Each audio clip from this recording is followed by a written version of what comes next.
It is our Sunday college football tradition unlike any other. We sit, we drink, we laugh, we cry, we recap the Saturday that was in college football. I am the host of Sunday Bloody Sunday here on the ESPN College Football YouTube channel. I am Matt Barrie. This is my Bloody Mary today. Cheers. How are you? Good seeing you. Spicy Frank's Red Hot Spicy Bloody Mary mix is the key to an elixir for life. It's got some kick into it. You can add a little extra spice. I've got the olives in there. Got some jalapeno, and I've got some pickled asparagus. It's down in there.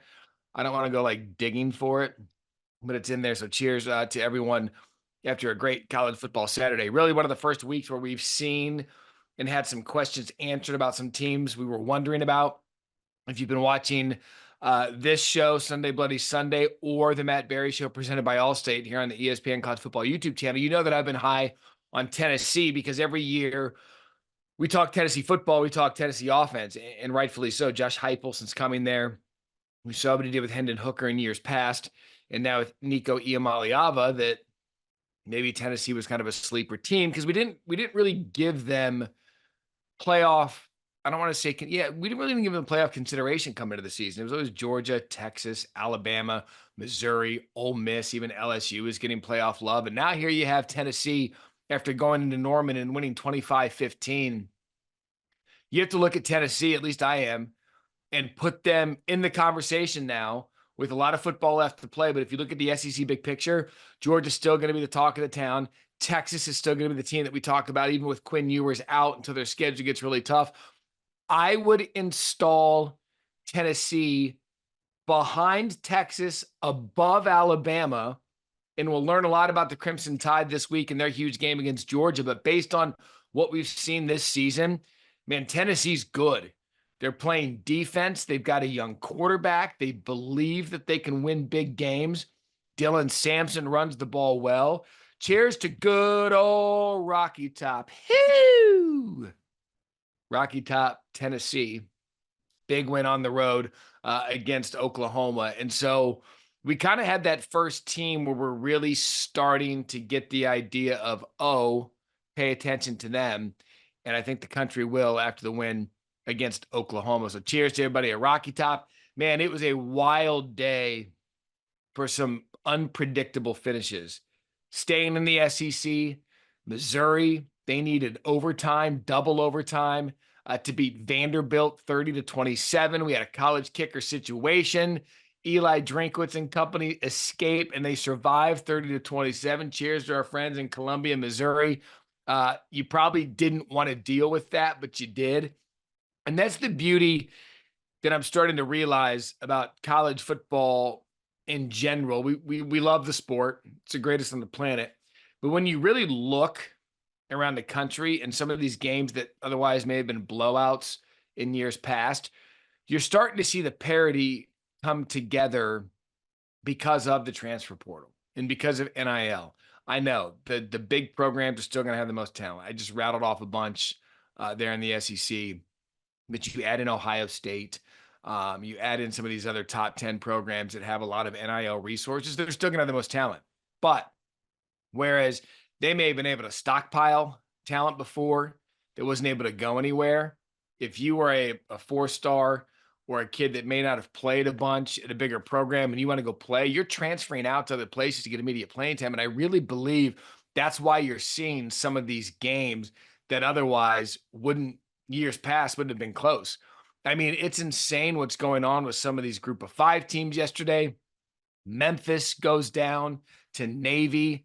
That's got nothing to do with NIL or portal, but that's just one of those games where Memphis rolls in off of Florida State, and then they go and get hammered by Navy. Blake Horvath, by the way, cheers to Blake Horvath. Got another helmet sticker on a college football final. He's having a great season. App State gets absolutely pummeled in our game on Thursday night against a team in South Alabama and Major Applewhite.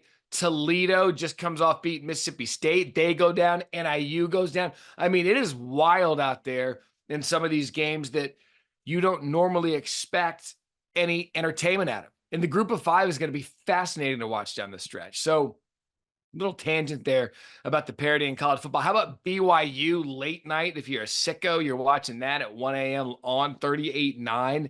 BYU at home gets the win The Big 12 is going to be like this Bloody Mary. It's going to be spicy and drunk all year because there is just top to bottom. When you look at that league, BYU, Kansas State, Kansas is a disappointment. I think Arizona is a disappointment.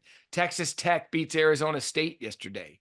Oklahoma State, we thought was going to be a top of the league. They still might, but they get beat at home by Utah 22-19.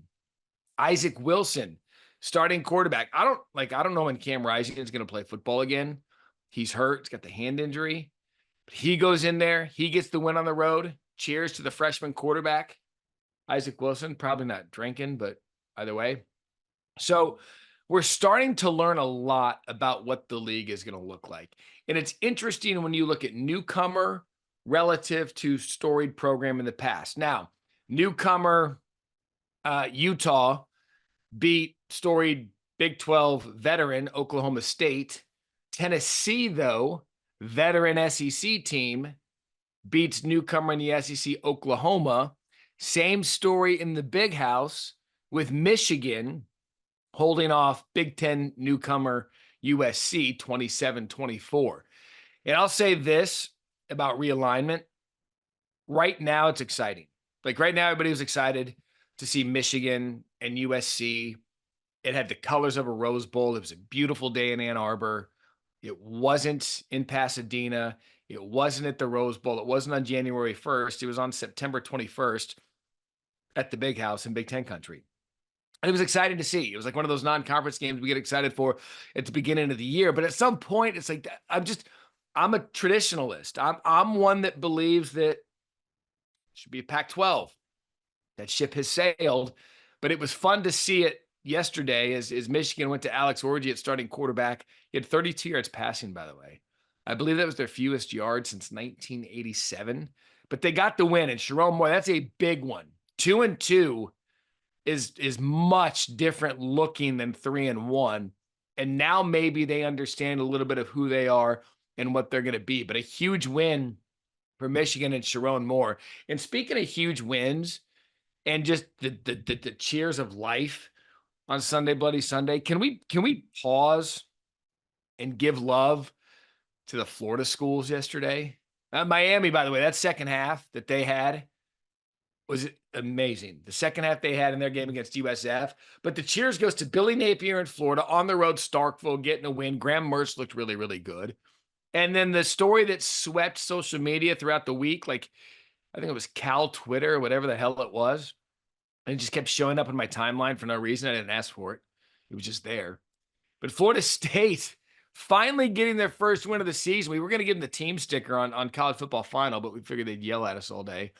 Cheers for Florida State. I mean, again, it's not a football Picasso, and it didn't look great. But fact of the matter is, Mike Norvell in Florida State got their first win of the season. So, look, a win is a win is a win. You're not going to turn it down. You're not going to critique it, especially when you're Florida State this year. You're going to take it. So, whereas last week, it was death and destruction with the Florida schools. Florida and Florida State got their first win of the year. And I will leave you with this on Sunday, Bloody Sunday, the show where we drink, commiserate, laugh, and love. Deion Sanders and Colorado do it at the end. Now, I'm not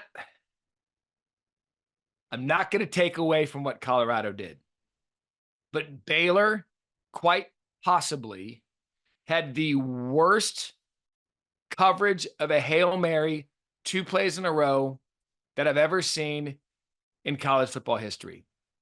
I mean, it was absolutely first how they did it one play before, and then Shador hits it at the end. You got to give Colorado credit because they never quit. Baylor was doing whatever they wanted in that game and got up a couple of scores. It looked like it was going to be a blowout, but they stayed in it. That's where I give Colorado all the credit. But Baylor, you must not have wanted to win. I mean, it was absolutely laughable that they allowed 2 plays in a row for the receiver to get behind the defense when you know it's going to be a Hail Mary. Then they storm the field at Folsom Field. It's a big win for Colorado. Everything's great. Yeah, Deion's got them 3-1. I mean, we're gonna talk about them all week at ESPN because that's what we do. They're probably the most entertaining team and program in the country when they win. and the most entertaining team and program when they kind of veer off the turn at Talladega, goes into the wall, and it's a big one because that's what he's built there. And say what you want about Prime, say what you want about the program he's built, win, lose, or draw. That is the most entertaining team in the country for one simple reason. The coach, the quarterback, and the best all-around player in college football, and Travis Hunter. So, again, cheers to your victors. Cheers to the losers. Hope you have a nice day. Don't beat yourself up too much. And we set the table for next week.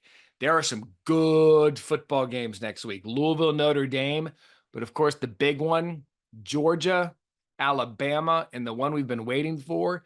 If you want a little more insight and everything that happened this week, remember to watch the Matt Barrie Show presented by Allstate on the CFB College Football YouTube channel. CFB College Football. I say college football twice. I'm sleep deprived on Sunday. Paul Feinbaum will join me, and we'll check in with him. And it'll be a great way to wrap up week 4 and a great way to get set for week 5. We turn the table. It's officially fall, final week of September before we embark on October. Let's have some fun together. Cheers. Enjoy your Sunday. This has been Sunday, Bloody Sunday, on the ESPN College Football YouTube channel.